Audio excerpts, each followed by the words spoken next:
if you only had one social media outlet or channel or anything to work with, what would it be? Once again, LinkedIn. biased question. Exactly. I knew what the answer was going to be. But LinkedIn. Absolutely, LinkedIn. If people they don't even understand. When I talk to them, they set up an account like a year ago on LinkedIn, and I'm like screaming at them, "What are you doing?"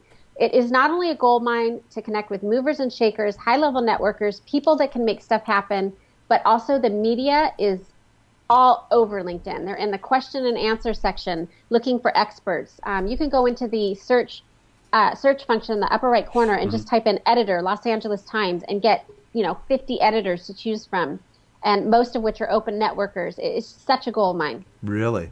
That's a good tip. I got all these tips I'm writing down here. This is awesome. Yeah, this Good. is, I'm gonna get a year's worth of blog posts out of this interview, okay? So Awesome. it's I gonna be love it. awesome. So let's pretend I'm a newbie on LinkedIn. What would be kind of the top 3 to 5 things that you would suggest that I do? First thing, you have to finish your profile to 100%. It will show you when you sign into LinkedIn what you're at, 20%, 30%, and then it also shows you the steps that you need to take to get to 100%. Number one. Number two, brand your LinkedIn URL. And you do that under your profile. It says public profile link. If you look at that public profile link, it probably says linkedin.com/184963. It's like a bunch of numbers.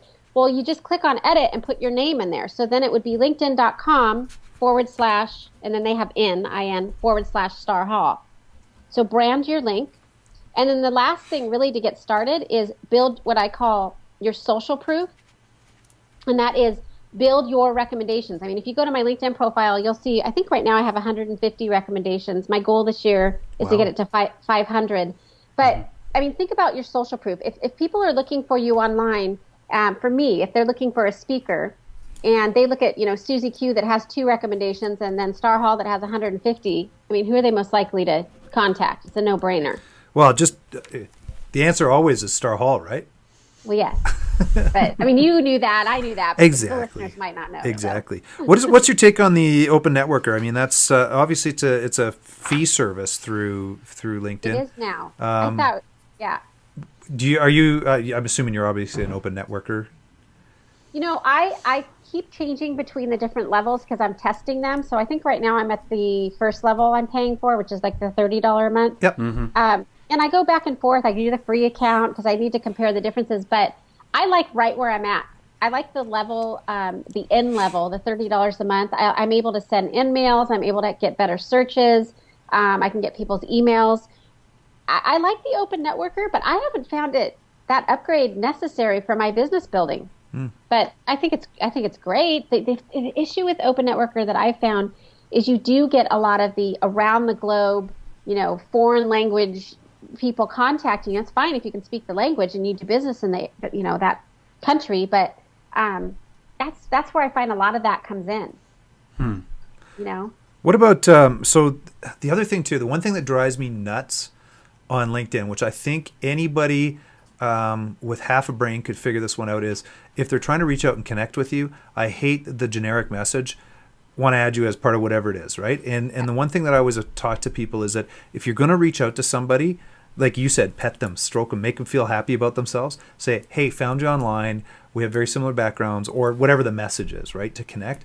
That's one of my biggest pet peeves is when I get people that send stuff through to me. And I always give the example. There's a girl who reached out to me that said she was a social media guru. And I got the generic LinkedIn invitation. I'm like, man, you're just breaking a huge cardinal sin on this thing. Oh my gosh, that wasn't me though. No, gosh, no.